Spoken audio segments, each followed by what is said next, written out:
Michel? Okay, so we'll start now. So good afternoon, everyone, or good morning, or good night, depending on where you are. We are in our 19th WAU webinar. Today's webinar is entitled Global Editors, Webinar on Anthropological Journals in the World Today. And it is, as has been since the beginning of this year, a joint venture organized by WCAA, the World Council of Anthropological Associations, and IUAES, the International Union of Anthropological and Ethnological Sciences. So it's basically me and our colleague Subhatra Shana who are organizing now this webinars, but today's webinar has a special touch because it was actually put together by the initiative of Emily Metzner, of Carmen Rial, and Monica Heller, and also Virginia Dominguez, our colleagues from WCAA and some from IUAES also. So I want to, first of all, thank them all for this huge help and this great idea to have a webinar on such an important theme in today's anthropology. And of course, I also want to thank Michel Bouchard, our colleague at the University of British Columbia, who is always the technical person in charge of putting this through the Zoom system, and also Luisa Giordani, who is a Brazilian student who always helps us doing the poster. And of course, last but not least, I want to thank all of our guests today.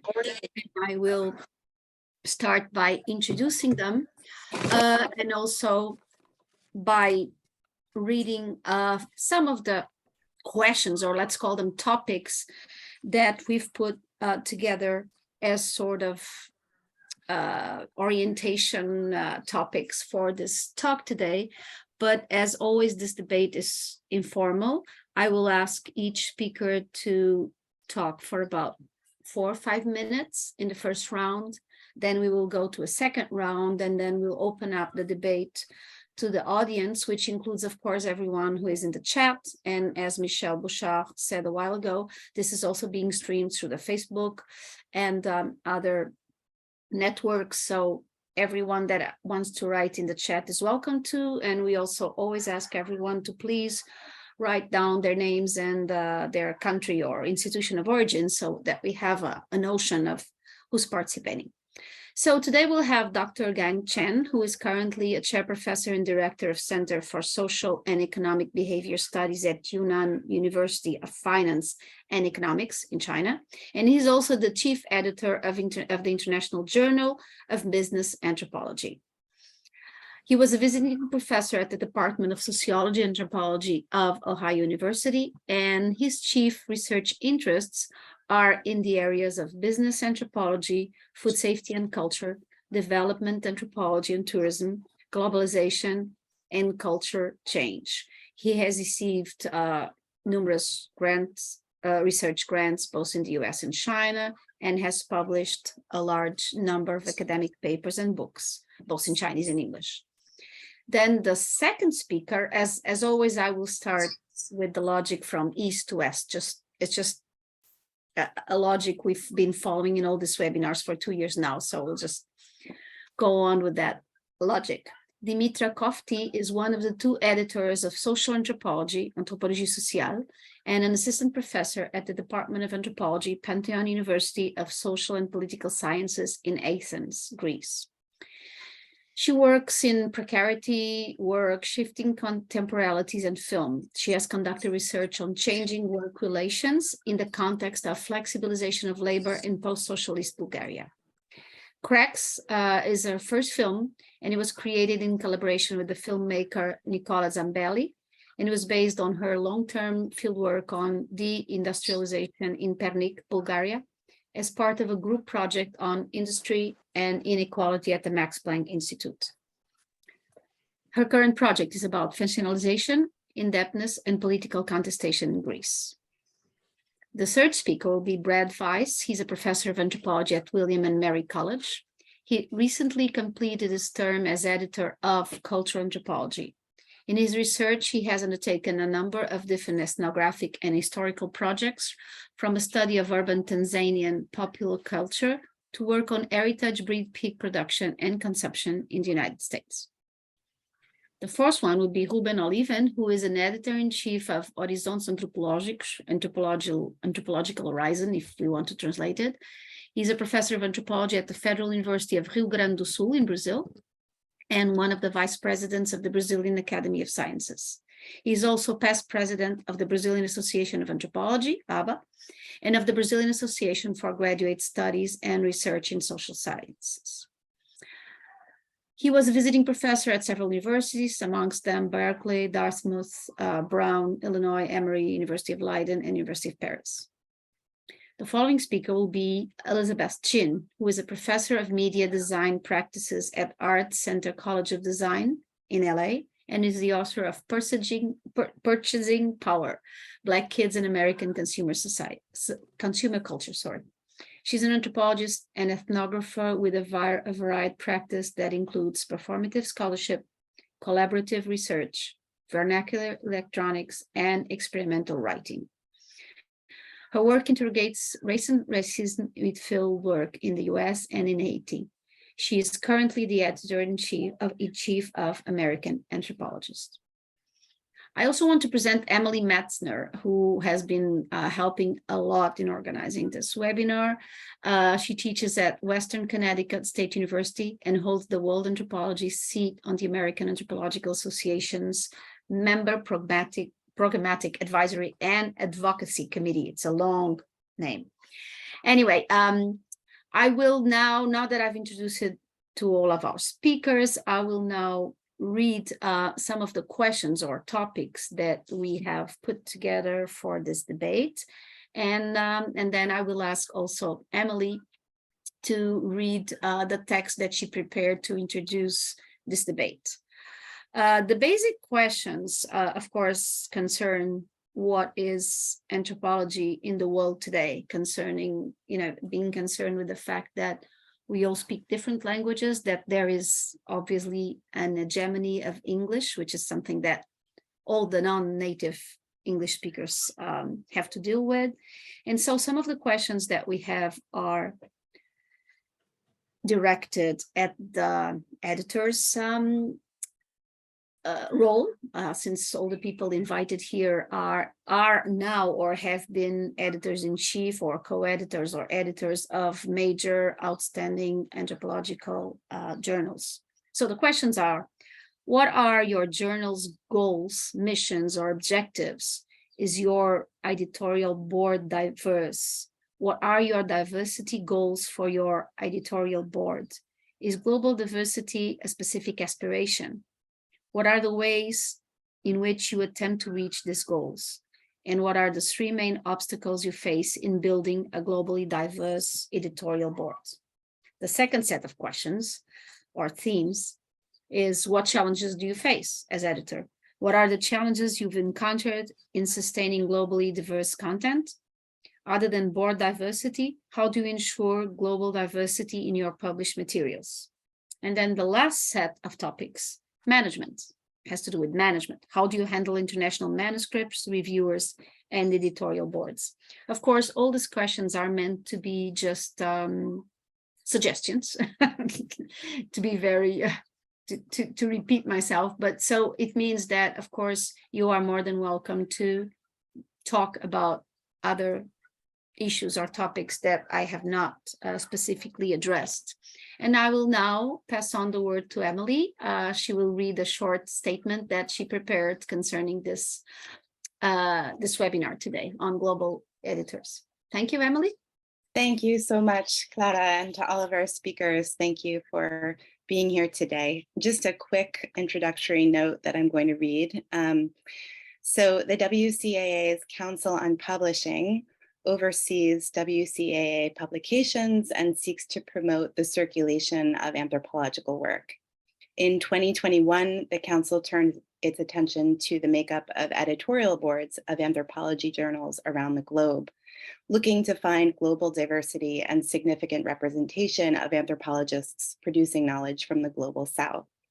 The patterns we observed raised questions for us about what kinds of challenges chief editors face in ensuring global diversity on their editorial boards and in their publications, and prompted us to hold a forum for these conversations to deepen and reach wider publics, and to share any strategies and ideas for how to overcome these obstacles. We hope to learn how best to support global diversity in editorships, and thus in publishing and in the circulation of anthropological knowledge. So this webinar, featuring chief editors of anthropological journals in several parts of the world, will map out global practices, problems, and hopes for anthropological publishing in several areas of the globe, and will explore what associations such as WAU can do to enhance global diversity in anthropological journal publishing. Thank you so much, and I'll go off video now. Okay, Emily, thank you very much once again. And once again, thank you to all the participants. So we'll now start from east to west, starting with Dr. Chen from China. As I said, he is the editor-in-chief or chief editor of the International Journal of Business Anthropology. So Dr. Chen, please. Good evening. Here it's dark already outside. So thanks, Clara and Emily, for inviting me to this webinar. One thing I need to mention is that my education background pretty much in USA. I got my MA in Iowa State. I got my. Can you hear me? I got some kind of voices. I got my PhD from the Ohio State University. Can you hear me? Mm-hmm. Okay. All right. I got some kind of voices. We can hear you. I think that the problem was there was some interference. Could everyone else who is not speaking please keep their micros off and to see if we can reduce the interference? But I think the interference was coming from your side. Okay. I don't think so. I think it was coming from China, but not necessarily. Yeah, I think it was coming from China. Yeah, what not, I say your side. Not from I'm kind of alone by myself in my room, so it's kind of late. Well, it's not too late. It's about 10 o'clock. Anyway, as mentioned about my education background. Okay, then we come to this journal. We set up. We established this journal or founded this journal in 2010 because we know, as kind of a rising demands from business anthropology. So we set up our objectives or goals as to generate an exchange of ideas among scholars, practitioners, and industry specialists in the field of applied and business anthropology. That's the first one. The second one, we try to encourage bridge building between practitioner and academic world. Number three, to provide the vehicle of communication for anthropologists working within the practitioner or let me say real world. Number four, we try to encourage the dialects between the findings or theories from business anthropology and those from general anthropology. Number four, last but not least, is we try to provide a window for business people to see cases of how culture affects how culture affects business operations. Anyway, we try to our target audience, as you can see, are readers from anthropology and those applied anthropologists in the industrial world. Anyway, to talk about the diversity in our editorial board, right now it's quite diverse. We try to it includes scholars from English-speaking countries such as USA, Canada, and non-English speaking countries such as France, China. So we try to recruit people to sit in our editorial board as broad as possible. The obstacles we face in building globally diverse editorial are talk about willingness of well-established scholars to serve in our editorial board, which means it's not easy to get to get distinguished professors to sit in our board. Secondly, to find qualified young scholars from the world to serve in our editorial board. This is talking about obstacles of our board. Shall we move to talk about challenges, or just stop here to wait for next round? Sorry. You still have 2 minutes if you want to start discussing. Okay. Basically, our journals will face three major challenges. First one is the source of papers. We try really hard to get enough papers from all over the world. We call it International Journal of Business Anthropology. But so far, we haven't published any papers from Africa and Latin America.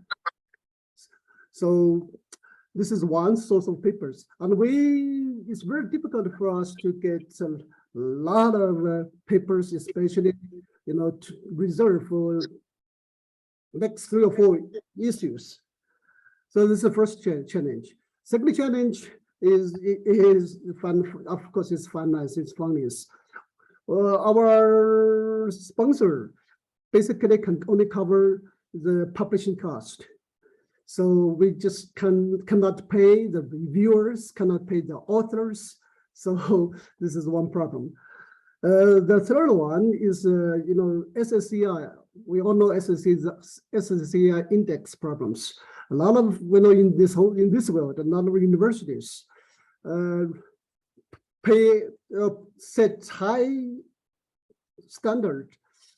SSCI is kind of a criteria for a lot of, for them to evaluate the work of their professors or to promote the professors.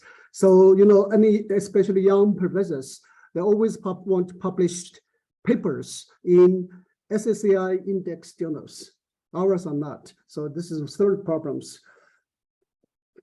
I think if my time is up, I think I will stop here. Anyway, those are three major challenges we face. Thank you very much. Thank you very much, Dr. Gang Chen. We will now go on to the next speaker, Dimitra Kofti. She's in Greece, as you know, and she is one of the 2 editors of Social Anthropology, Anthropologie Sociale. I think it's good to say it in both English and French since it's bilingual, right? Dimitra, you have the floor. Thank you so much. Thanks a lot. Thank you for the invite. I think this is a very important topic to discuss. These are the questions that we have been discussing within our editorial team. The other co-editor is Isabelle Rivol, who is based in Paris, and Arne Harms, who is based in Germany, is the book review editor.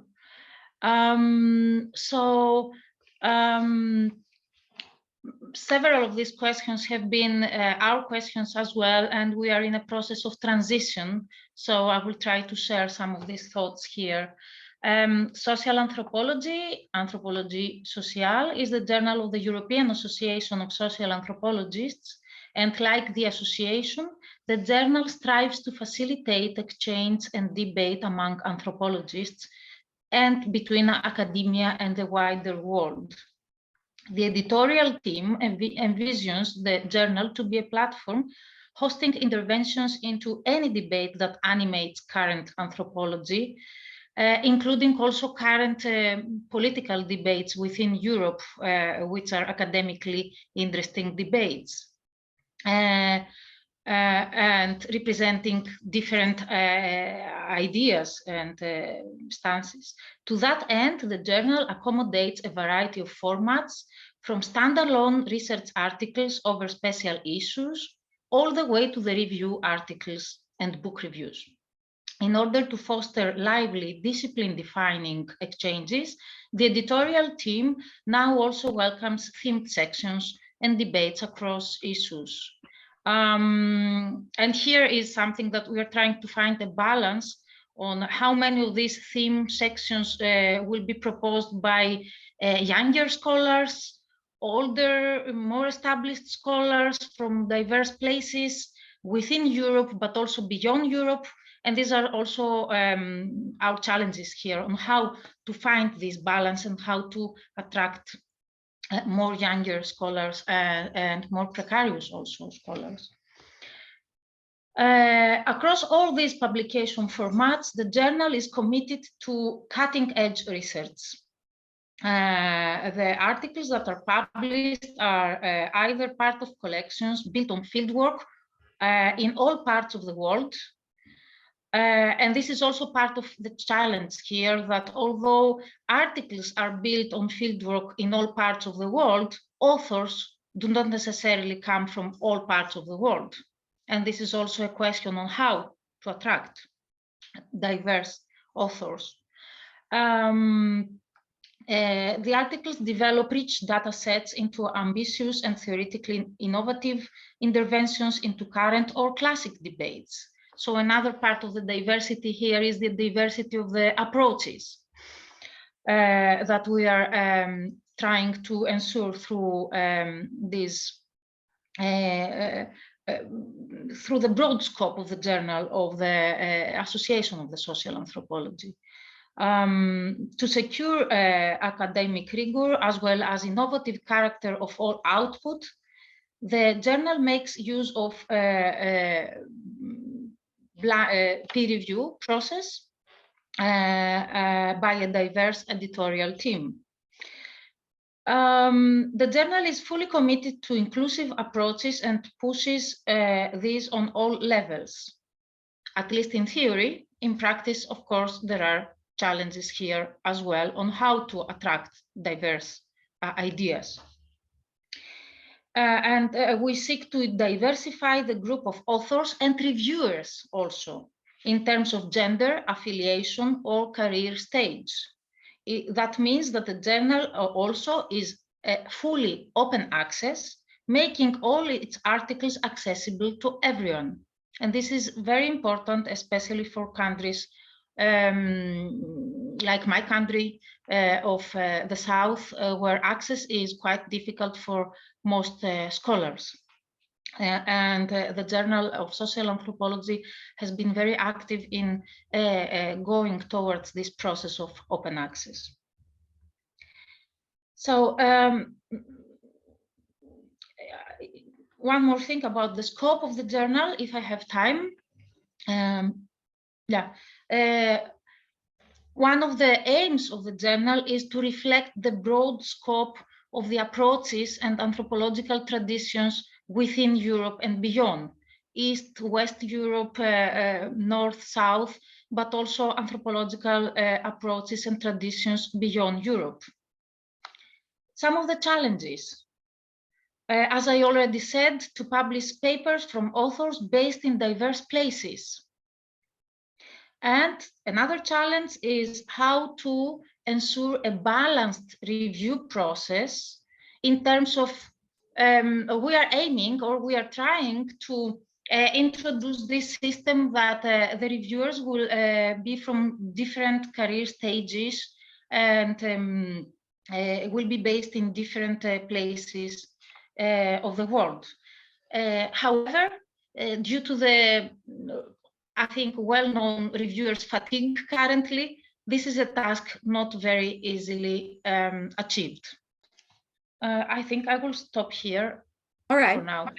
Thank you. Yes, you've used your 5 minutes. Perfect. Thank you so much. So we'll move on to the next speaker, Brad Weiss in the US, from the US, who recently completed his term as editor of Cultural Anthropology. Brad? Hi, thanks very much for the invitation. Really, it's really interesting to hear how many commonalities we share and also some of the specificities of each location.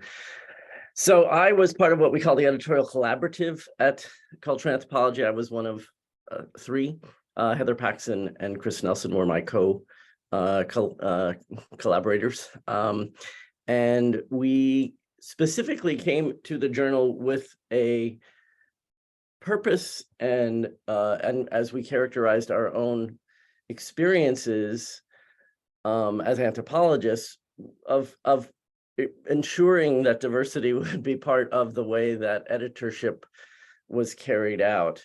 And that was because each of us had, Chris works in Asia, I worked in Africa and the United States, Heather works in the United States and in Greece. And so we drew on networks across Europe, across West and South and East Africa, across East Asia, and purposefully selected an editorial board that reflected those networks. I mean, we were able to do so because we just had, you know, we were people, and to be honest, and we are grateful for the fact that many people were quite happy to be asked to serve on the editorial board of cultural anthropology, and that's because we had a reputation that certainly preceded the three of us. But we recognized that the editorial collaborative had to use an editorial board in a way that would ensure the greatest inclusivity and have a transformative effect on what was already a very successful journal. I'm not in any sense suggesting we made all of the difference, but we certainly were we were very conscious and intentional about those efforts. To back up for a second, I will say that the mission of the journal Cultural Anthropology is evolving is too slow a term. It is constantly changing. It began in 1986 in a way that sounded simultaneously very avant-garde, but also extraordinarily elitist. There was a very narrow group of scholars who were dedicated to pushing the boundaries of what they saw as some of the weaknesses in theorization in cultural anthropology and finding a forum for people to publish 50,000 word thought pieces. And that didn't last forever, although it did last for quite some time. And so the journal has substantially evolved. Our purpose as editors was to promote ethnographically engaged work. We did not want to consider essays that were exclusively derived from discourse or from theorization, or we encourage those things as well, but we encourage seeing them grounded in deep ethnographic engagement, and that has been a hallmark of our editorship. Again, something that preceded us, but continues to be central to what the journal does. But I should also add that what the journal does, like many of your journals as well, is really create a platform through the auspices of our parent institution, which is the Society for Cultural Anthropology, which is one of the sections of the American Anthropological Association. And because we have been committed from an early point to trying to create open content, and then subsequently, relatively recently in 2014, create open access through our journal, we've had a really robust website that has included a whole range of different kinds of genres, forms, some of which we exercise some editorial control over. That is, we participate in the process of review, some of them actually even peer-reviewed, but some of which are content that is created through our membership or through the graduate students who serve as what we call contributing editors. So it's a really dynamic field. And as editors, we sort of are aware of everything. Some things we directly intervene and played a role in. I don't know that the new team has kept up this same division of labor, but it certainly was our view that there were certain fora that were appropriate for the editors. There were certain fora that were appropriate for the section as a whole. But as editors, we had to be aware of everything from the very material infrastructure of how the website was run to questions of who gets credit and who and what kinds of pieces were being recruited to the website, as well as to the journal, obviously. Because cultural anthropology went open access in 2014, and because it was a part of the AAA suite of journals, we were very successful at recruiting a good deal of international scholarship. That is, we had authors from around the world, from Turkey, from South Asia, from all parts of Europe, from Australia, from all parts of, from South Africa, from West Africa, who did actually send us manuscripts. We all of our work to this date has been published in English. So that is one limitation, and we do not do translation. I'm sure we'll get into this, but translation, as I'm sure you all know, is extremely expensive. And that will bring me to some of the obstacles that the journal has faced. But translation is a problem. The new editorial team has specific expertise in Spanish, and so they have inaugurated an effort to recruit work in Spanish and with an intention of publishing some work in Spanish in cultural anthropology and issues going forward. But we weren't able to do that. We also, I mean, one thing I think that's worth talking about is Clara talked about the hegemony of English in our discourse, and that's, we obviously recognize that that's true. And there's a way in which one might think of American-based journals as being as looking to open themselves up so as to recruit more and more of the world into it. But there's another way in which we might say, what can we do to facilitate the production of anthropological knowledge outside of the United States, so that journals that are not American journals, why should Spanish speakers or French speakers or Japanese speakers seek to publish in cultural anthropology or American anthropologist or American ethnologist, when in fact there are perfectly good and reputable journals in those countries and communities of anthropologists in those countries who deserve support and recognition as well. And so it's a little bit of I think it's an intriguing question. But in any case, because cultural anthropology was open access, and EU rules, for example, changed, and rules in South American publication changed as well. If you got support from the EU, you had to publish in an open access journal.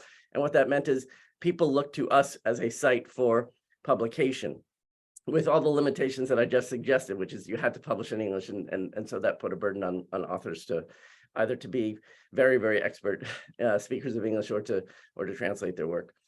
So we did see a great deal of work coming from outside of the United States that we were able to review. And again, we had the editorial board in place. I should note that we use our editorial board as the sort of first stage of peer review. We ask our members of our editorial board to suggest, we send every single piece that we are going to send out to review to our editorial board first, or we did so, and ask them to suggest the names of people who would make good reviewers. So our editorial board sees the abstracts of everything that we do a desk review of and clear and intend to send out for review.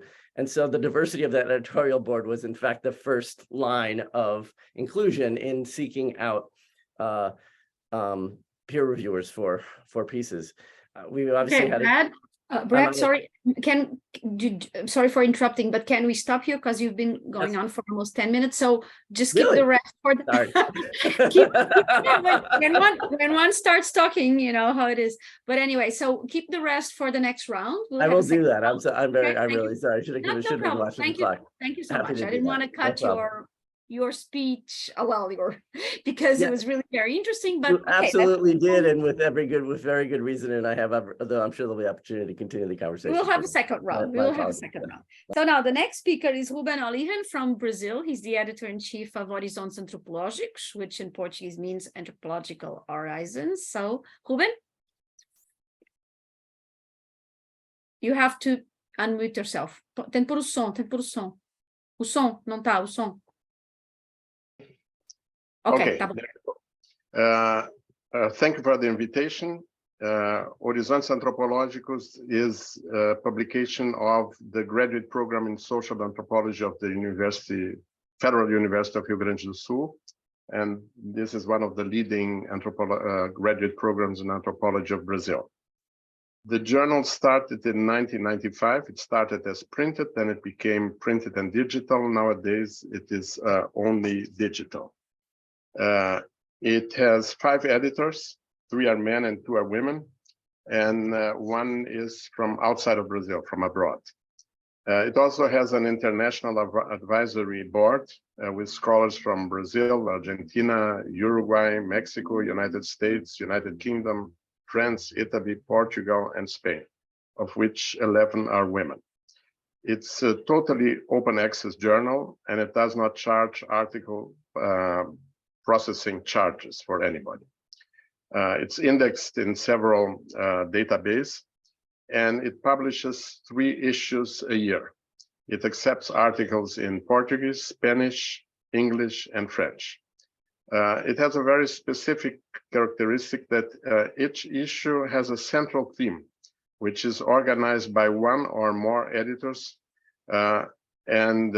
Usually those editors have someone who is not from our university, who is from another university, or usually from abroad also. Just to give you an example of themes we have published: anthropology and childhood, reproductive governance, discapacities, race relations, COVID-19, museums, art and the city, music, anthropology and animals, sports, etc. We also have a section which is called Open Space, which publishes cutting-edge articles about other themes. One of our missions is to publish things which are cutting-edge. It's at the moment, Horizonte is the most cited Brazilian journal of anthropology, of the Brazilian anthropology. It's among the 75 most cited journals in Portuguese language. And according to Google, it has an H5, which is 18. Not that we care too much about it. We are more interested in the content, but just to give you an idea.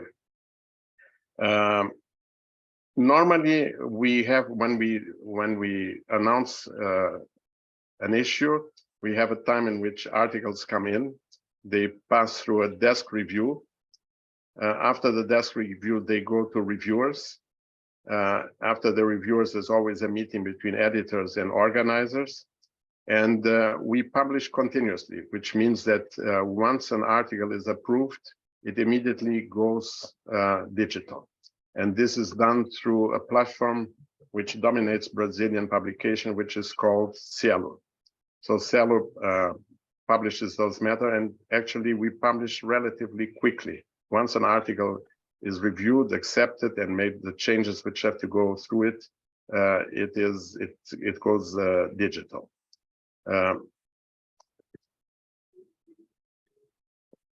We also have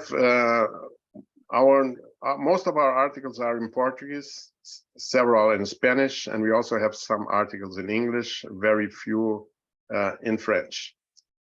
Nowadays, we have an agreement, and we also translate articles. So we have an agreement with the Department of Languages of our university, through which some of the articles are translated by students and reviewed by their professors. So we actually have several articles which now can be read in Portuguese and in English. And this is something which is gradually growing. The program, of course, producing this journal is very expensive. So we go after different funds.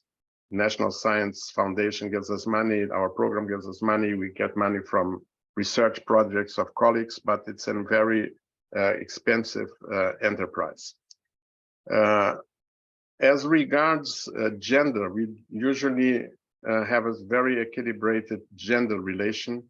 Our program was the first, our graduate program was the first graduate program of the university to adopt affirmative action.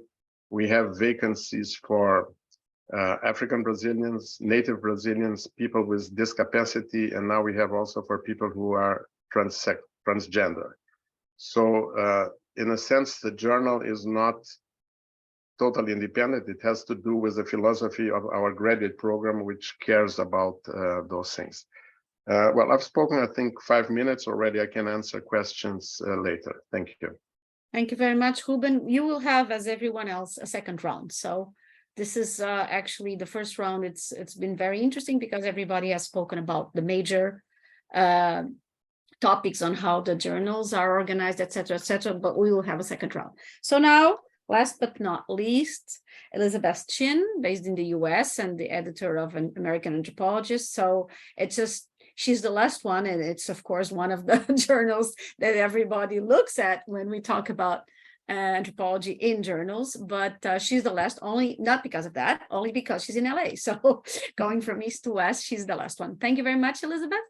Yeah, thank you so much. It's been really interesting already to hear from the group and think about anthropology and publishing in this broad way. So American Anthropologist is, I think one of the key things about it is that it is a 4-field journal. So we publish linguistic, biological, cultural, and archaeology. And so it has what I think of as a very big tent in terms of what's relevant.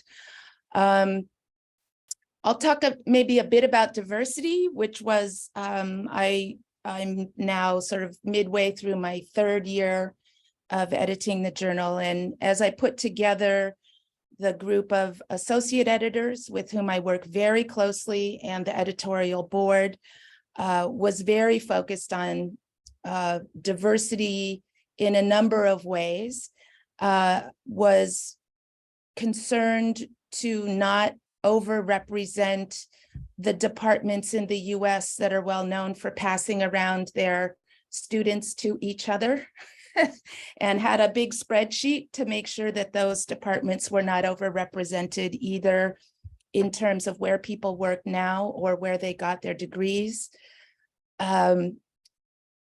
Certainly on the editorial board, but also among the associate editors, wanted people from both as much international, various, parts of the world, various countries being represented, but also indigenous, the precariat, people not working currently in academia, people at different stages, both to signal to people who might consider us for publication that we care about those things and that we welcome those who may not have academic positions, but also, again, to ensure that the point of view is kind of keeping up with where anthropologists are finding themselves in the world.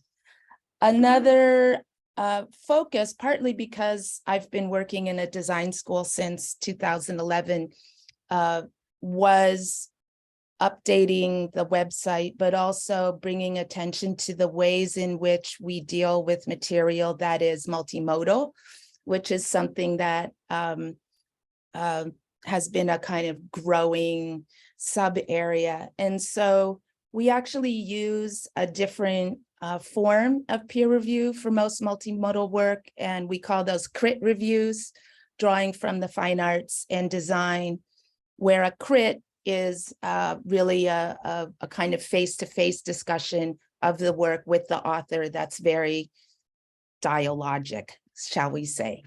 And that has worked, I think, quite well for us. Language is definitely a challenge and a concern.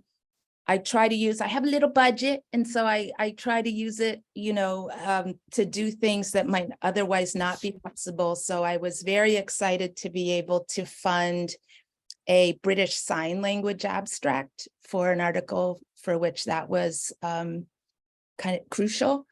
And then that author was able to get funding herself to have her entire article published or translated into British Sign Language. Obviously, that's not something that can happen with every article because, as Brad pointed out, it's very expensive. But I'm certainly very interested in exploring options, or what are additional things that we can do, or at least pilot that might be helpful. One thing I'm thinking about is encouraging art, at least audio abstracts, so that people would read the abstracts and then we would have the audio recording available for those for whom reading is less felicitous way for them to get information. Would love to have audio, articles, but again, that becomes a very large technical question. So I'll just stop there. I'm sure there's lots of questions and would love to hear from audience people. All right, Elizabeth, thank you very much. So now we have finished the first round. We will go into the second one, where you can expand on some of the previous ideas you've talked about, or, you know, talk about something else. And then after the second round, we will open up to questions, and I'm sure there will be plenty. So let's start again with the same speakers order. So we'll start with Dr. Chen, please. All right. I didn't talk a whole lot about diversity in the first round. Actually, as the title indicates, we are trying to diversify this journal, try to make it international. So we try to first, each issue try to have papers from different topics. That's first, that topics diverse. Secondly, as authors. Actually, we really encourage writers or authors, anthropologists from non-English speaking countries to submit papers to us. This is the way we try to diversify our journal. We know it's really difficult to publish papers in those SSCI index journal, such as American Anthropologist or Cultural Anthropologist, which is almost impossible for a lot of anthropologists in the South or in the developing countries, whatever. So we try to encourage them to submit papers to us. We don't charge anything for the review. When we receive manuscripts, the first step we do, from those non-English speaking countries, the first step we do, we send the papers for language proofreading. That's first step. Then we send the papers back to authors to see whether they accept the language changes or not. And then we will send the papers out for peer review. So it takes a lot of time. So we just publish twice a year. So this is how we try the topics try to be diverse. We try to encourage authors from different diverse areas. That's what we have tried to do, especially from non-English speaking countries whose voice can hardly be heard. So we say we can try to give them kind of a platform. Since our journals now can be, I think has been accepted by a lot of university online journalists. So it's kind of open access, can easily be downloaded or read. I'll stop here. All right, thank you very, very much. We'll move on to the second in line, Dimitra, please. Yes, thank you. So I would also like to add something about the language. Interestingly, all of the editorial team currently in our journal consists of people who are non-native speakers.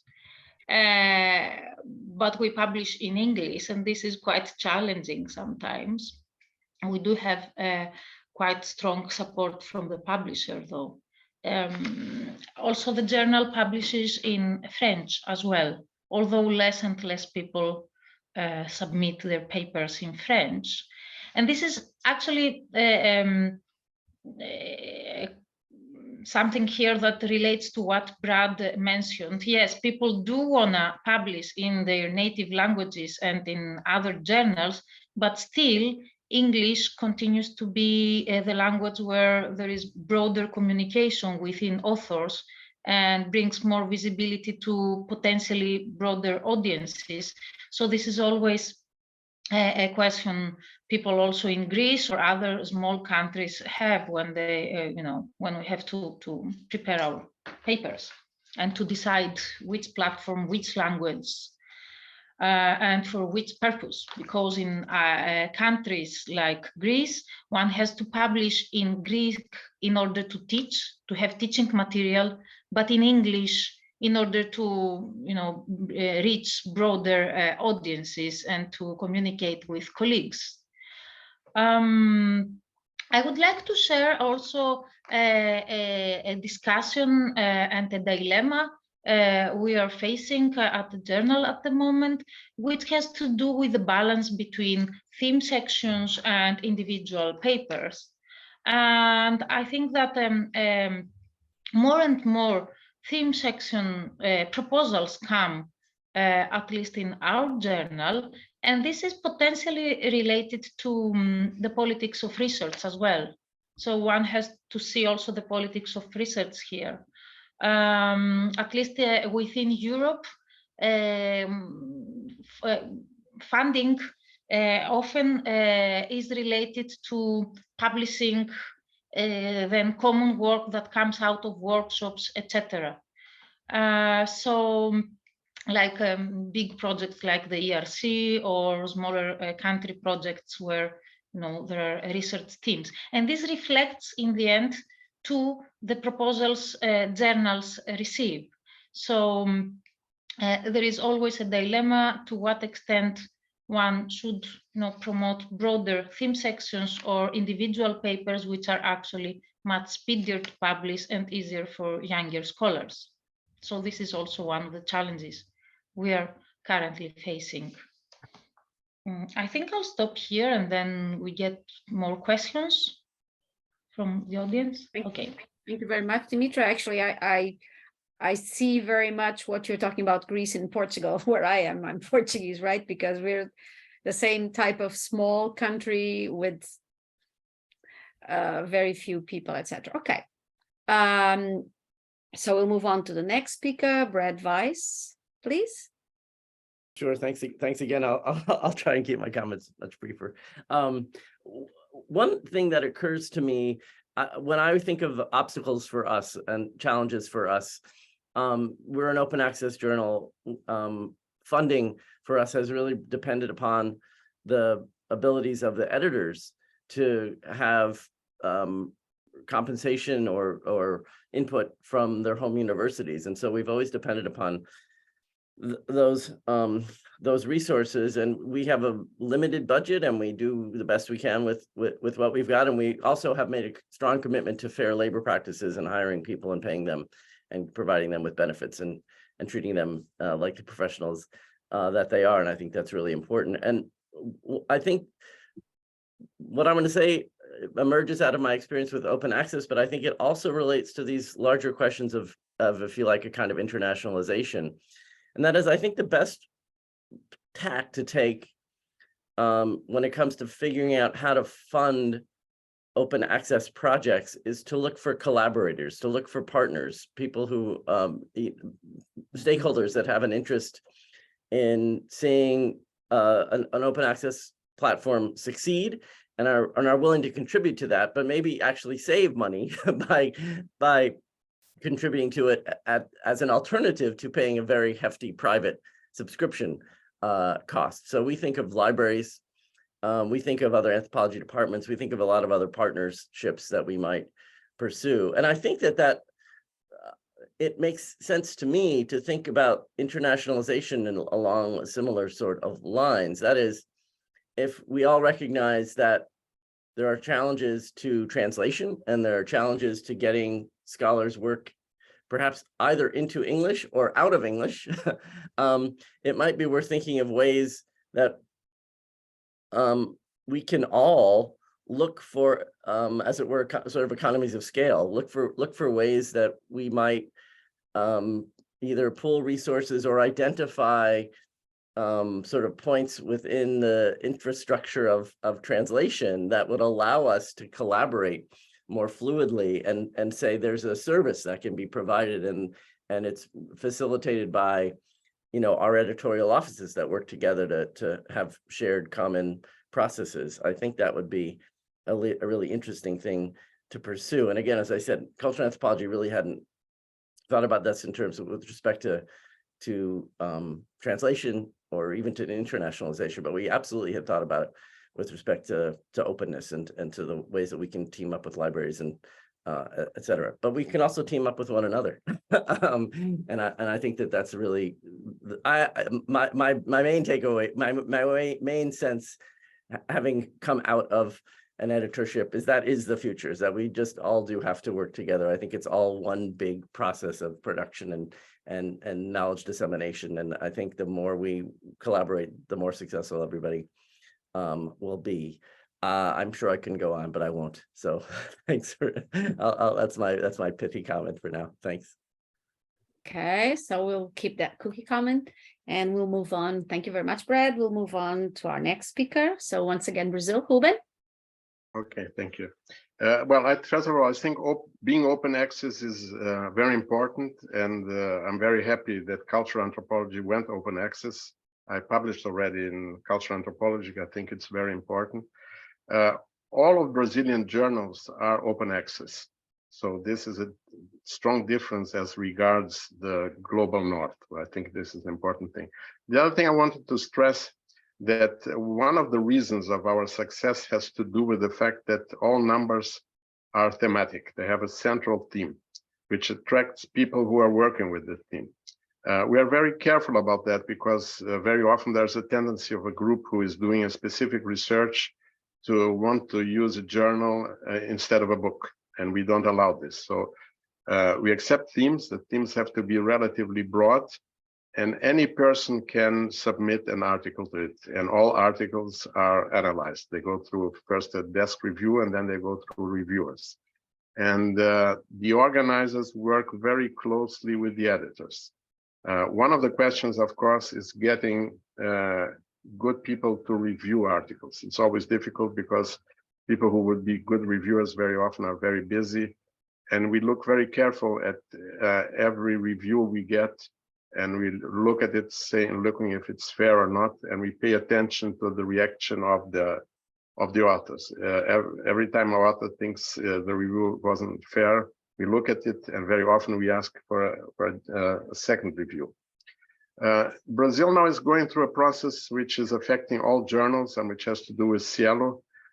Cielo is going into what they called open science, which has to do in a sense with the whole philosophy. They say it's a new paradigm. So they think that open science will result in open society, which is not, doesn't follow, but anyway, they believe this, and they are asking most journals to open up all data. So all data should be available to anybody else, which might be very interested in biology or physics, etc. They don't want to have blind reviews. All reviews are supposed to be totally open. And this is not, there are practically no social science journal who has embarked on this. Although they say, well, anything can be considered open science, you can put your field notes in a special repositorium, etc. But this is an ongoing discussion. So far, we have not gone into this, but this is something which is in the horizon.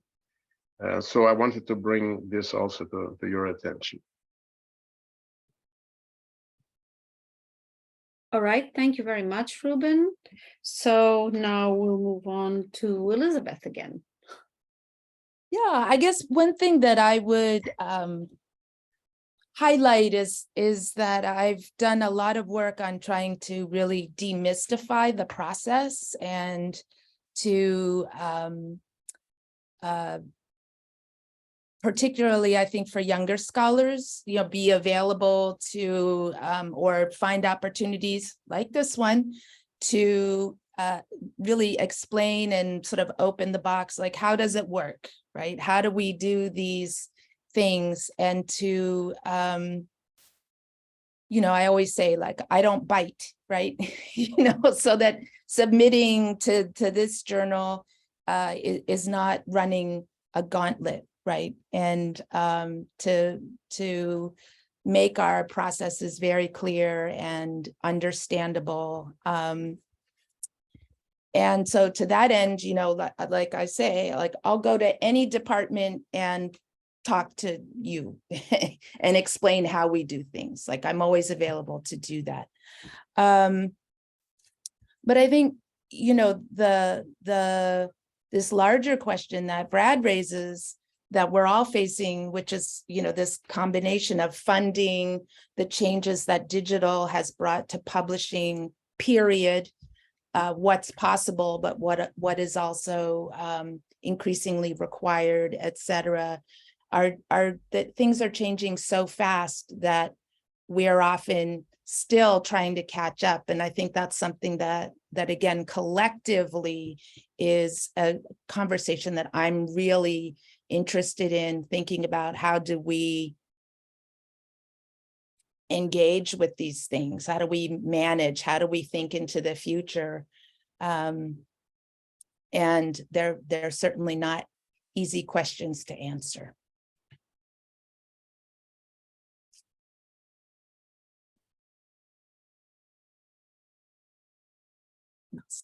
Thank you so much, Elizabeth. So we've kind of used the first hour of our webinar. Our webinars normally take 1.5 hours to 2 hours maximum. Normally 1 hour and a half, 1 hour 45 minutes. That's usual. That's the usual duration. So now that everyone has spoken, well, the invited talkers that we have, we will open the floor to questions, to further debate. And as I said before, this can be done either through the chat, or sending your questions or writing down your questions in the chat, or just raising your hand. So just use the the little yellow hand in the Zoom, or raise your hand if we can see you, so I can give the floor to whoever is interested in commenting, asking questions, etc., etc.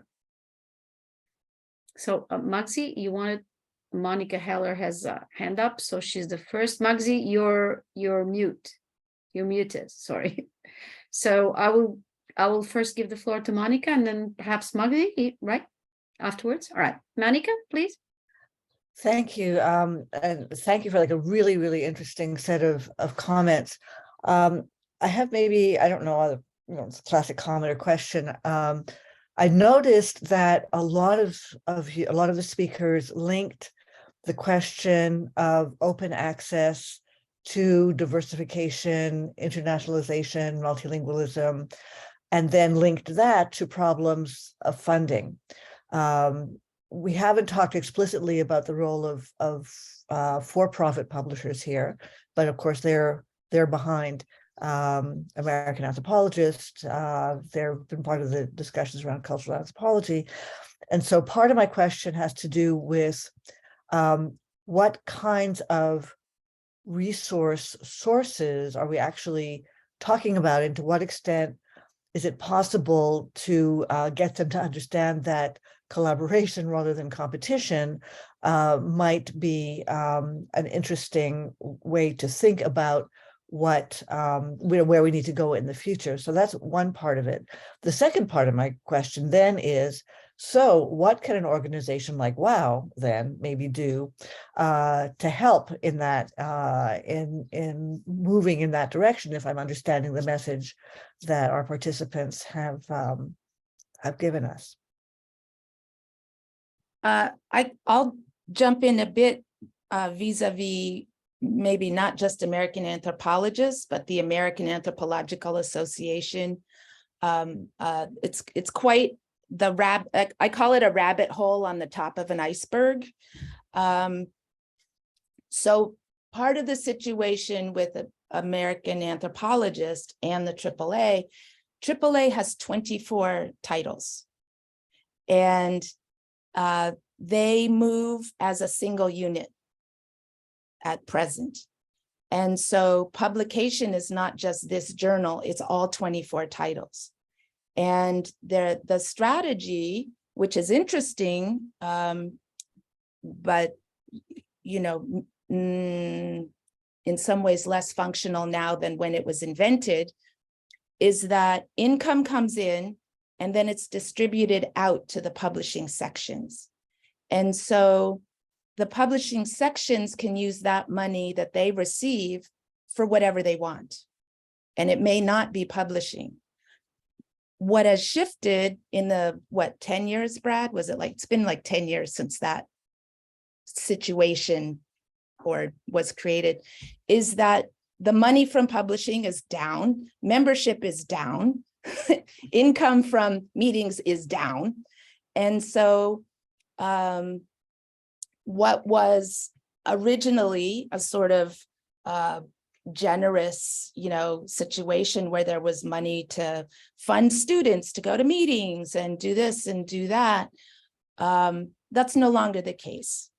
And the pressure, not just the pressure, but the desire to be open access is now, much, much, much stronger.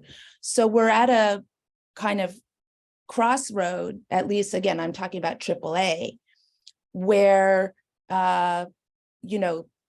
there's actually there's going to be a lot of thinking about the future and what that looks like. And it's not clear, but we know it's expensive. And currently, all of the income to AAA from publishing pays for publishing. It doesn't pay for, treats. And so it's a huge question. And of course, part of what is even more complicated, right, is, and we all know, you get locked into platforms and structures and, what I call, the beauty of Scholar One, et cetera. And so the thought of shifting to another management system is just enough to make you want to pull all of your hair out and go crawl in a hole. Anyway, it's a huge, open, complicated question that I think, again, collective attention is going to be really important. Thank you so much, Elizabeth. Well, before I move on to giving the word to the other people who have their hands up, actually, a second part of Monica's question concerning what can WCAA do, I think I would ask my colleagues in WCAA, either Leah Ferrer or Gordon, to talk about the Déjà Lu initiative, which is a WCAA initiative that has really, I think, been working towards getting publications that are not in English accessible to everyone. Do you, Leah or Gordon, would like to talk about this? I can see you're there, but I don't see your faces. Yes, here I am, Clara. Hello, how are you? Hello. Maybe Gordon he has brought something in the chat, but maybe he can. Gordon, he's there. Okay, yeah, I was just typing in a question, so I wasn't immediately here. One thing that this particular webinar has not dealt with is the issue that many people perceive of as Anglo-American hegemony. You've dealt with it in passing, but it hasn't been a fundamental issue. My colleague Kuyama Takami put this, my Japanese colleague put this very clearly, that to publish in American journals, you basically have to be American in terms of the refereeing process. Now, I mean, I understand, Brad and Elizabeth, that this is a gross exaggeration. I'm well aware of this, but still, this is the perception that many people around the world have in different ways. Now, you're internationalizing your editorial boards, but still, there is a perception that because of global university rankings and because of the prestige of American journals, there is a real problem. I myself have written that this is the institutional resurrection of Morgan and Tyler, because instead of an intellectual domination, it's an institutional domination, but that still goes on. So I'd love to hear from you guys, and there's not much you can do, and it's certainly not your responsibility here. You're doing all you can. I've enjoyed listening to you, but this is an issue that we have. Now, back to Déjà Lu, that has been an effort to create a common platform for journals all around the world. And American anthropologists, although I don't think cultural anthropology, I'm not sure. I guess cultural anthropology too, have both been involved in this. But you're next to a journal from Tunisia, a journal from Mozambique, a journal from Iran. Well, I'm exaggerating, but from all over the world. And that's a great platform because all world anthropologies are indeed placed in a common platform. To the credit of American journals, they have indeed enabled stuff to be put in Déjà Lu without payment, for open access. That's terrific. And we hope to continue this in the future, but the ongoing issue continues. As long as we have citation indexes and universities so worried about university rankings, how can we avoid this Anglo-American domination of publication? Thank you so much, Gordon. Yeah, what you're saying is really, for me, the main thing. It's this academic problem of also in careers, people who are in small countries unknown as Dimitra or me, Portugal. If people, when they look at your CVs, they immediately try to look if you have published in the great, the known American anthropological journals. So it's although we have good journals in our countries, but that's the way it works. So okay, let's move on. So Gordon has explained as what Deja Lu does. Now, I think the next one online, I don't want to be unfair, was either Virginia or Vinicius. I think it was Virginia who. No, Muggsy, Muggsy. Okay, Muggsy. Oh, Muggsy. Sorry, Muggsy. Yes, Muggsy was the first. Sorry, I couldn't see you. Right, Yeah. yes, Okay, Muggsy, please. Thank you, Clara. I think Gordon has said much of what I was going to say around the Anglo-American domination of the journals, but and his note in the chat also says that these very much smaller journals are just, they don't have the resources. So what I've been hearing is 3 or maybe even 4 journals with massive resources to be able to do what the kind of open access that's we're all moving in towards, and the smaller journals aren't being heard. I think Chen may be slightly on the edge here. The Brazilian journal is big, and somehow it's not the global south that you're talking about. If that's Brazil, that every journal is open access, who's funding this? It's impossible to imagine from where I sit at the bottom end of Africa.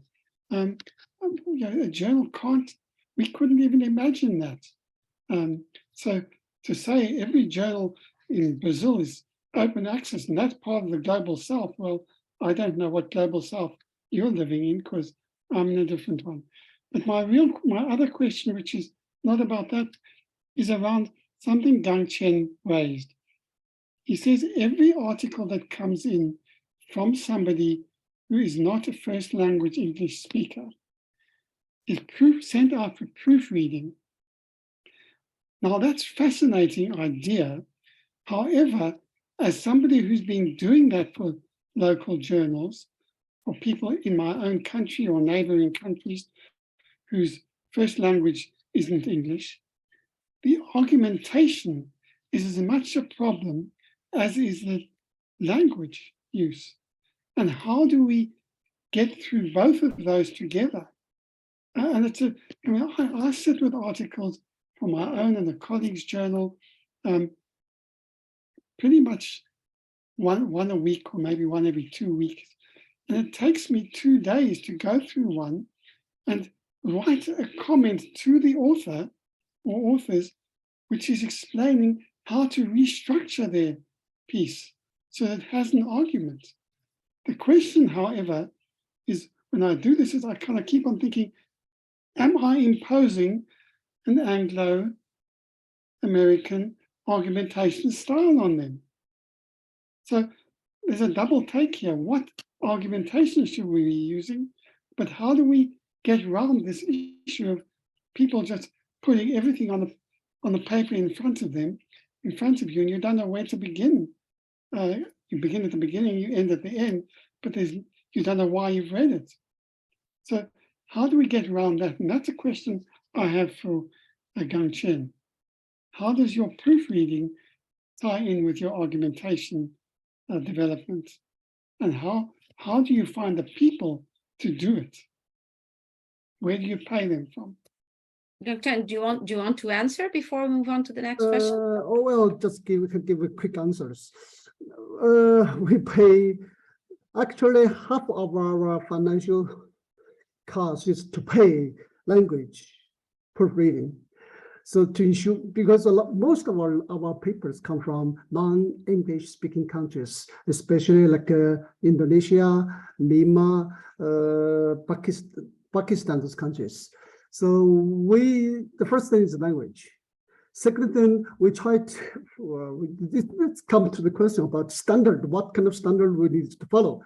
So we try to bring some kind of framework to those authors, like with kind of with its introduction, with its what we call literature review, with its research findings, with its comments, discussions, with its conclusions. We point out those kind of a framework to the authors from those what we call small countries. Then ask them to revise or to rewrite the papers within this framework. This is what we can do. according to our financial aid? That's the question, basically. I can't think about right now. All right, thank you very much. So I'll move on to Virginia and then Vinicius. Sure. I guess I'm not muted anymore. That's good. This follows nicely on what Muggsy was actually saying. I'm not quite sure how to phrase this. I think a number of people here on this call will understand what I'm talking about. I am obviously concerned about language, and I think Gordon called it right, the Anglo-American hegemony. But I'm actually probably more concerned about other aspects of the publishing of anthropology around the world.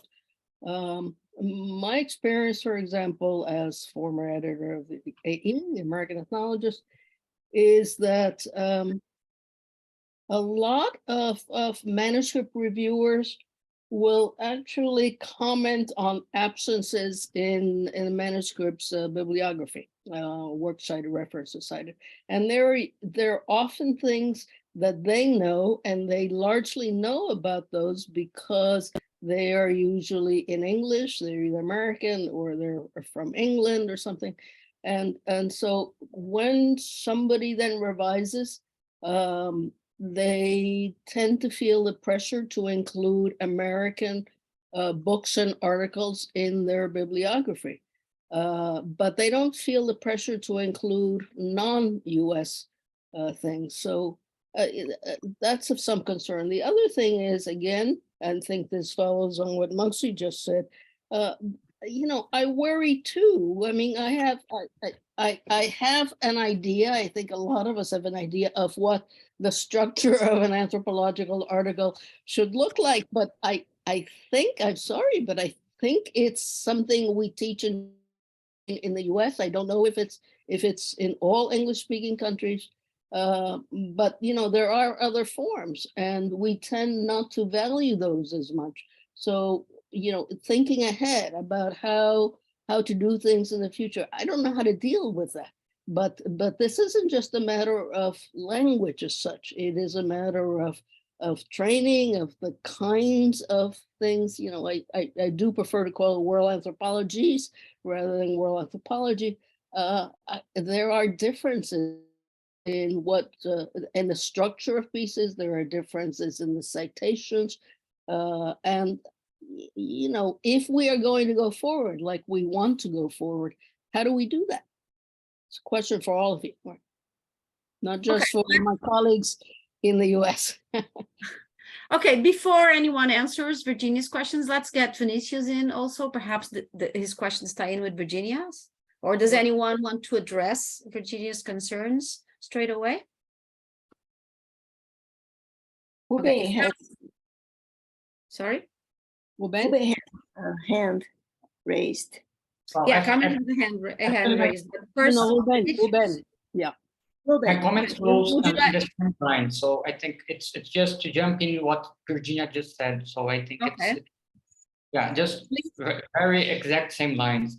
I was thinking about that exactly, the idea of hegemony and the role played by journals in that, because sometimes we discuss the role of journals and editorship as something, as if journals were some kind of passive player in the field of knowledge production. So the role of journals are to publish what has been produced, right? So, but also journals are gatekeepers of knowledge production and circulation. So we define what is science actually, and we define what is validated as knowledge, as scientific knowledge, and it's a huge power in science.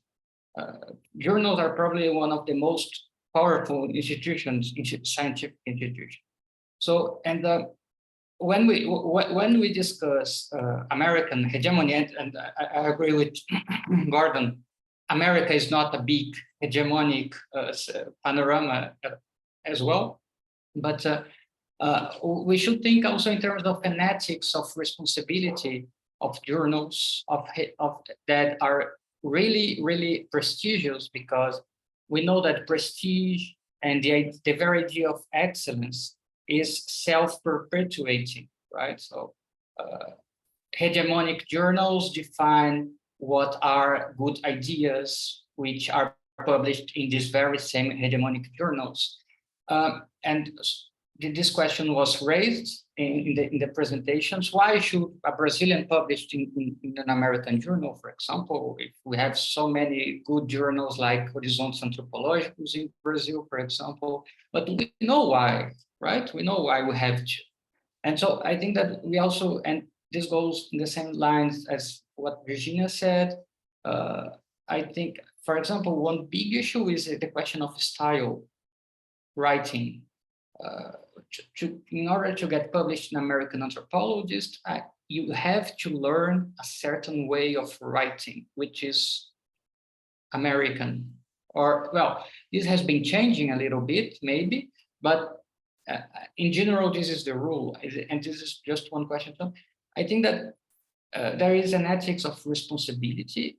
When you have power, you have responsibility. And if journals want to be global reaching and they want to be influential, they have to be sensible to these questions as well. Yes. But I have no answer to that question. Okay, so I don't know if Ruben wanted to answer both Virginia's and Vinicius' comments now. Yes. You had your hand. I don't know if it was to answer or to raise more questions. Both. Okay. Okay, and then we'll move on to Carmen. But so let's see what Ruben has to say about this. Okay, I think those questions are very important. I remember that several years ago, I attended the AAA meeting and I was invited to a meeting exactly about publishing in journals of the AAA. As far as I remember, Gordon Matthew was there, participated. I don't remember if he chaired the meeting or not, but I remember quite distinctively that he was there. And one of the questions was, we were asked, how can we break what was called the parochialism of AAA journals? And people said, well, we are even prepared to accept articles which come in other languages. We'll see people who can read them. If they are accepted, we're going to publish it. And one of the articles has to do precisely with what Vinicius just said and what Virginia was saying. It's not only a question of language, it's a question of style. I lived in America. My son went to school there, and I saw very much how people are trained to write papers, which start with an argument, which has to be developed in a certain way, which has a certain style, an interesting style. Latin America and Brazil in particular is much more Baroque. We are not used to this, and we actually don't like this style. It looks very sanitized. So it's not a question only of language, it's also a question of being open to a different style. And mind you, I published in several American journals, so I'm not speaking because I have any pain or anything about that. So that's a question. Another situation which I want to say is we are open to articles from all over the world. We get very few articles from American anthropologists. We get very often people who say, I published this article in the United States. Wouldn't you like to translate it and publish it in Portuguese? And we say, sorry, we only publish original material. I know that this has to do with progression in the career and all that, but again, even people who work on Brazil, very often they prefer to publish in American journals than in Brazilian journals. And if you look at the bibliography, very often there are really lacks of citation of similar work done in Brazil. So this is a question which has to be addressed. It's not only the question of publishing, it's a question to whom you speak. I understand, of course, there is the question of being promoted to full professor, all that. There are rules. The dean wants to know which are the best journals, etc. But I think there should be a greater valorization of people who are working in specific countries to publish in countries who have journals. And the American journals should be open not only to translate articles, but to accept that people have different styles of writing. The essay is not the only form of writing. It's actually sometimes for Brazilian very boring. So that's it. You're absolutely, thank you, Ruben. You're absolutely right. I'll move on to Carmen. Carmen Real. Clara, I think that Elizabeth and Brad has their hands up. They do, but they lift their hands after you. That's why I gave you the word now. Well, First online. In line. no, it's just to underline what Virginia and Vinicius and now Ruben had said, because, well, decolonizing anthropology is a big issue in the United States, not worldwide, but United States it is. So I'm thinking, what strategies would the editors recommend to enhance the presence of authors from the Global South in their journals? Ruben, Chen, and Dimitra less, but the others too are, so that their journals are very open to other authors, but there's many difficulties in doing this, and maybe the more internationalization of editorial committees would be a possibility. And Clara asked one question: is how associations could help in that.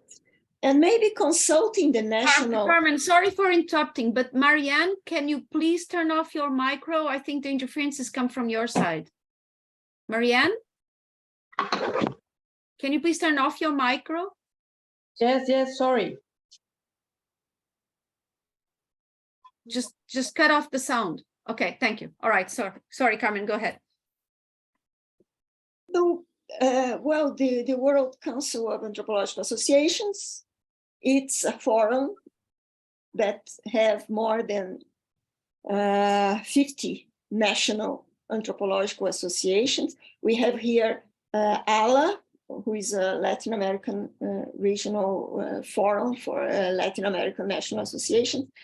Maybe if they are consulted and could participate in some kind of indication of people to be on the board, editorial board, that would help this internationalization. But I'm open to hear other strategies that just came to my mind. And about the question of Muggsy, how we finance these open journals in Brazil. Well, we don't send money to war. Our taxes doesn't go to Ghana, who just passed a law that put in prison any person that has a homosexual relation. And United States send 1 billion each year. So we have some money to put in our journal, Maxi. Well, thank you, Carmen. Yeah, it's a complicated issue also, how to sponsor this, especially because as someone before and while we were talking mentioned, the problem is, yes, you have to have open access and you have to publish in open access. And then when you try to publish in open access, there's still so many editors that ask for huge amount of money that there's no way we can afford. We have that problem in Portugal. We cannot afford a person with a normal university wage cannot afford to pay from his or her own pocket the huge amount that is asked for.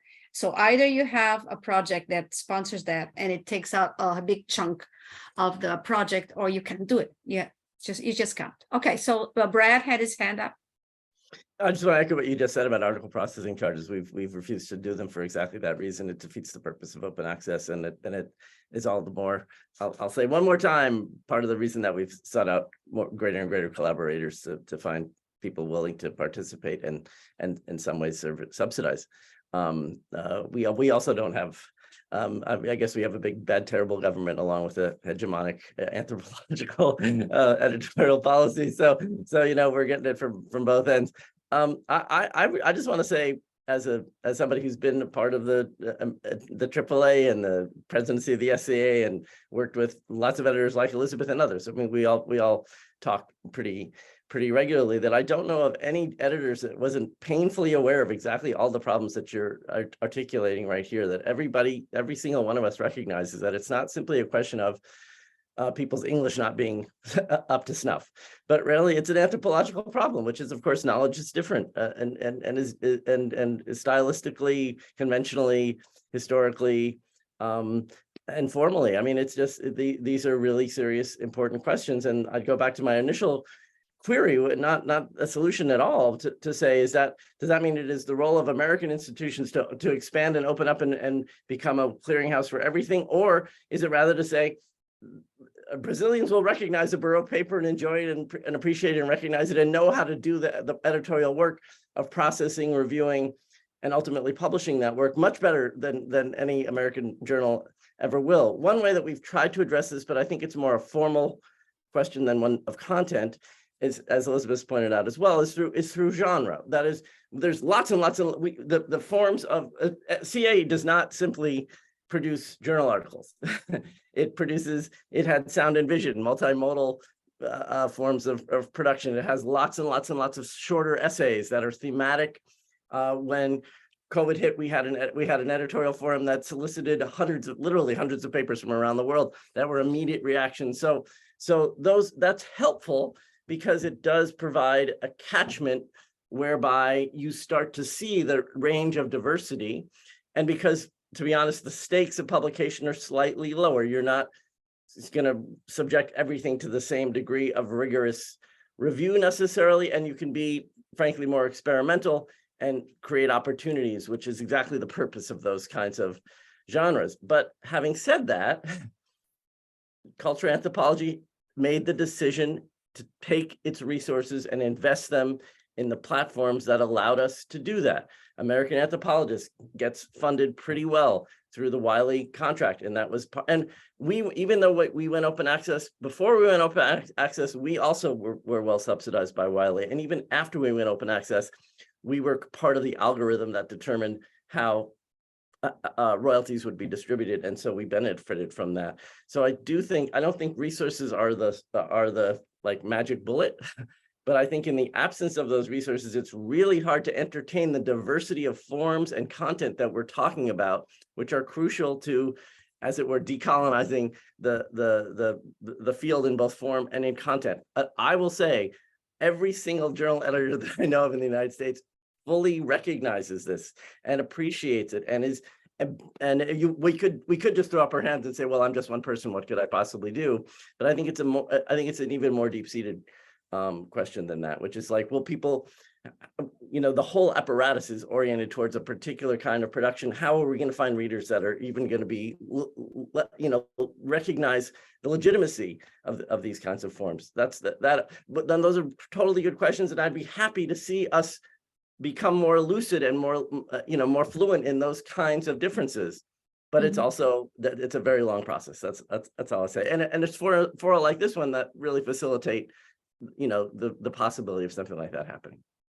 Okay, Brad, thank you so much. I didn't raise my hand up, but I had a question also, so I'll talk before Virginia and Gordon. My question is actually picking up on what Muggsy was saying. I think there are several issues here. One of them, I really agree with Muggsy. It's the argument, the way you write the text. We are all using the style that is the hegemonic style. This is true. I mean, you cannot refute it. And that ties into another thing, which I think is a problem and no one has spoken about here today, because we only have 1.5, 2 hours. And I think we should probably have 2 of these webinars because the issue is so large, which is the peer reviewers, okay?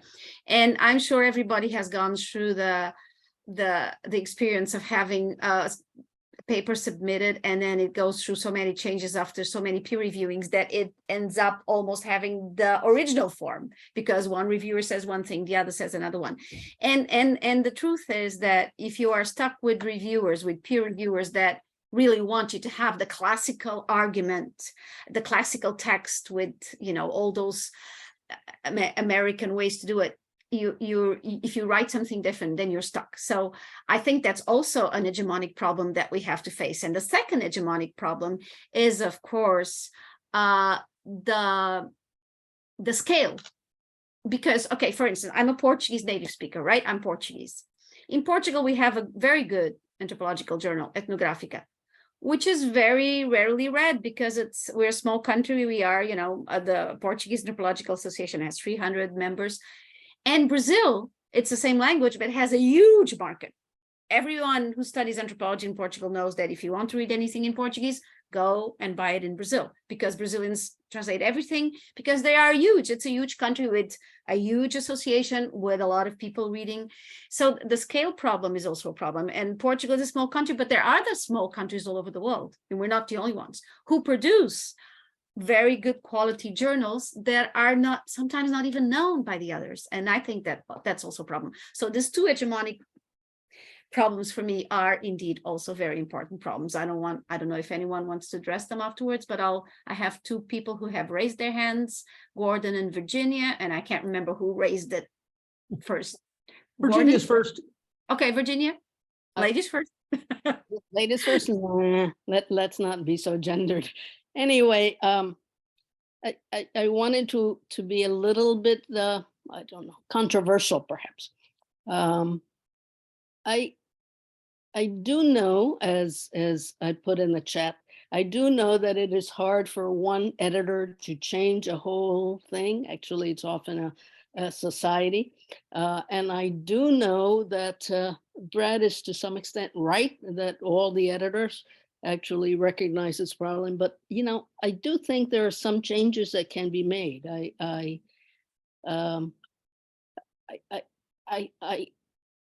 I don't know exactly what they are, but one thing that occurs to me is anthropology's advantage over a number of other fields. We have a lot of anthropologists around the world who can certainly read various languages.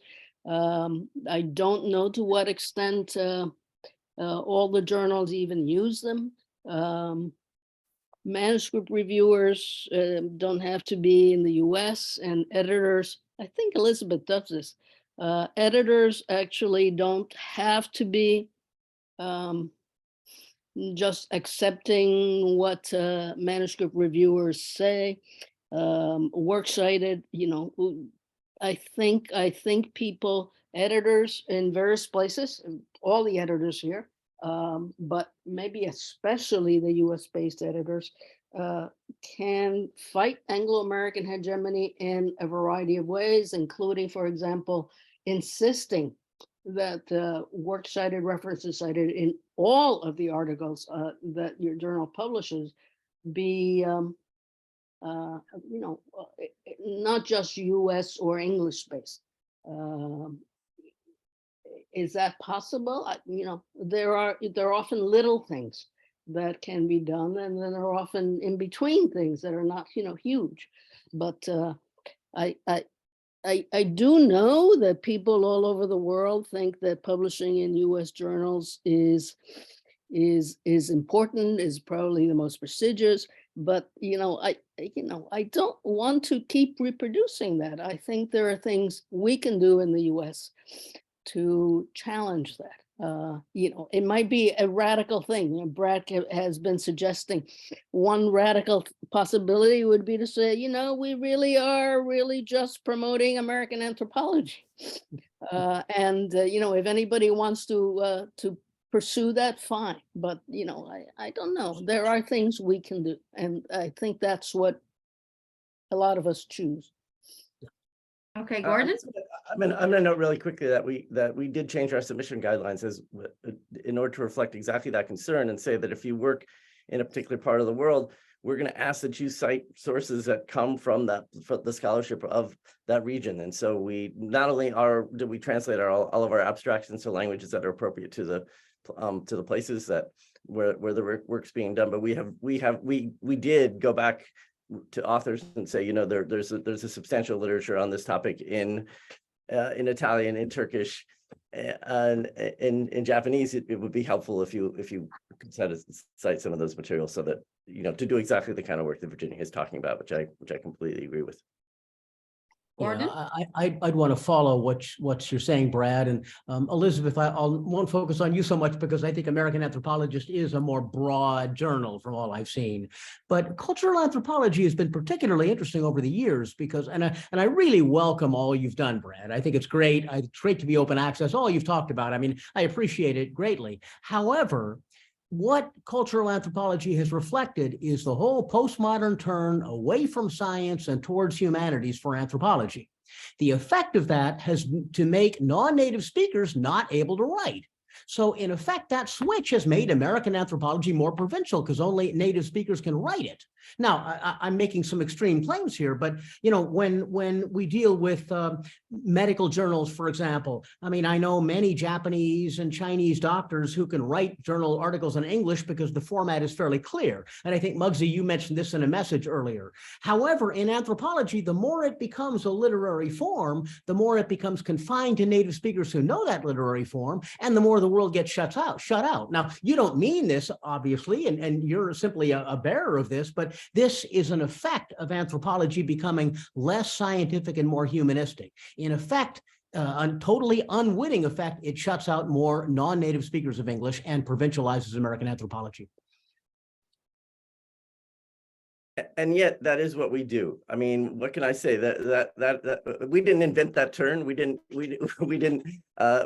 wouldn't say that we haven't promoted it. Although it's really interesting if you look at the origins of the society. Actually, that was a debate. That was a serious question as to whether which direction that was going to go. But that has not been our editorial policy to pursue that. That has been what our authors have submitted to us, and so I can't deny that. That's absolutely true. And that is also what our readership has come to expect from us. So I mean, again, I feel like there's a place. I mean, I'm not going to. We're probably American Anthropology is more likely to be the place where one would find articles that look like cultural anthropology articles, but also look like articles that you would find in human development or something that's much more got a much more scientific kind of formula. So I mean, it's funny, we seem like we're a big deal, but we also often think of ourselves as rather niche at the same time. I mean, we really do, you know, there's a particular kind of cultural anthropology article, which I totally recognize. And it's largely the product of what people send us to read. So I take your point as to what the consequences of that are both inclusive and exclusive. And I think that's important to recognize. But it's also, we're not going to change that. I mean, we're not going to say, hey, we've left these people out, so let's reimagine what a cultural anthropology article is as stylistically. I think that's going to be a challenge. But I'm certainly interested in having us participate in processes whereby those alternative ways of doing anthropology are given legitimacy, and you know, and create opportunities for everyone to fully realize the kind of anthropologies that they want to do. We shouldn't expect any one journal to do that. I just Thank you. very Thank you. briefly, I would was love to just tag on to that. You know, again, from the editor point of view, I can't review your article or reject it if you don't submit it.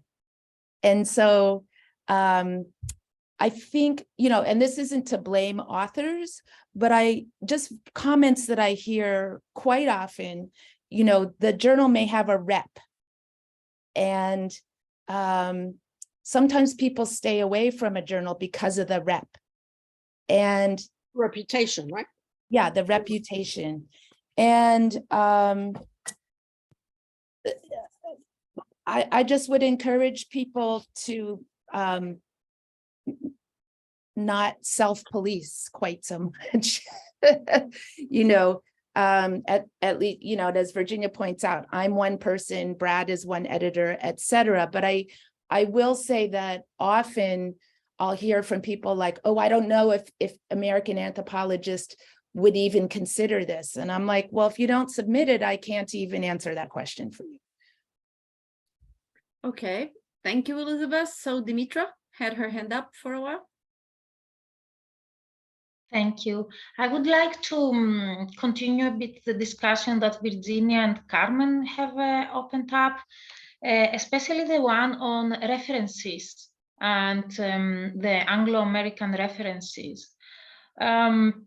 Indeed, there are several ethnographic papers that sometimes have little referencing of the local production, for example, of works that are being discussed in the country where fieldwork was conducted, but several Anglo-American references. What can we do? This was another question. I guess as an editor, I would say that it's important to have a diversity of the reviewers and to bring in reviewers who have experience or good knowledge of different of literature that is related to specific research areas, let's say. Then there is a challenge there, how to not look reviewers as local experts. I have received so many reviews as a, Greek, Bulgarian, Eastern European expert, which is always interesting, but also it has this feeling of global hierarchies, again, and, So I don't think there is an easy response to that, but it's a very important question, I think. The other thing is the value of academic work outside the publishing policies. For example, a young scholar is valued when has papers published in Anglo-American journals, but not in the local language where they have conducted their fieldwork. So again, from my country, it's more like a country of fieldwork, space than a country where people produce things or publish part of their work in this language. So I think that this is an important topic that has been discussed for decades in anthropology, but still the responses on how to deal with all these things are not easy. Yeah, I think I'll stop here.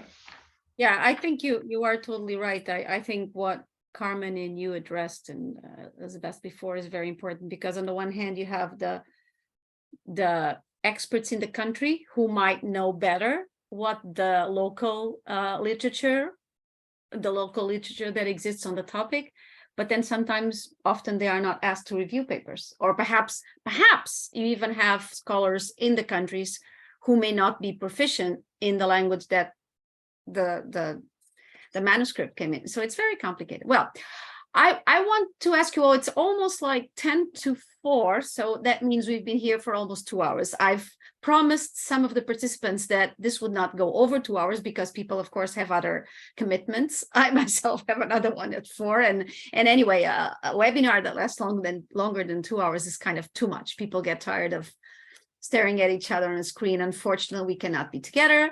But on the other hand, the good thing also is that this webinar format allows us to be each one in a totally diverse area of the world. And yes, Virginia, I was joking when I said ladies first. I am absolutely pro gender equality. But anyway, so I think it has been such a great webinar, and there's still so many issues to address. I don't know, we might do a second edition of this with different people. Don't worry, we're not going to bug you again. But we've done this, for instance, with the human rights topic. We did it was still a WCAA organization. We did 2 webinars, one following the other, with the same topic, edition 1, edition 2, because we felt there were so many issues that had been left untouched in the first one. And I think, to be very honest, this is one of the cases. I think this global editors issue is something that has to be, discussed further and further until we solve many of the problems that many of us touched upon here today. So I don't know, we'll see, but I'll talk with Emily and all the other ones that came up with this great idea. And I think there are still so many issues. And for instance, now at the end, even in the chat, but at the end, so many issues came around, I think, like the issue of references, who the referees are, and that's an important part of peer reviewing is an important part of all this. The style, which is something that Muggsy touched upon and we've discussed, has still a lot to be discussed. I think there are many things beyond the US hegemony. So let's see, we might have a second one within sort of a 1.5, 2 months' time. And Carmen was also saying that there's also going to be a panel or a roundtable in the IUAS Congress in Delhi discussing this. But of course, if congresses are in place, there's only the people who are there. The good thing about this webinar format is that anyone can sit in front of the screen and come up with their ideas. And let's all together try to improve this issue of global edition and make it more open and comprehensive, you know, aiming to get everyone, all the anthropologists all over the world. Well, thank you so much to everyone. I think it has been a great webinar. So thank you very much for participating. And we'll see you next time, probably on the same topic. Thank you so much, and good morning, good afternoon, or good night, wherever you are. Okay?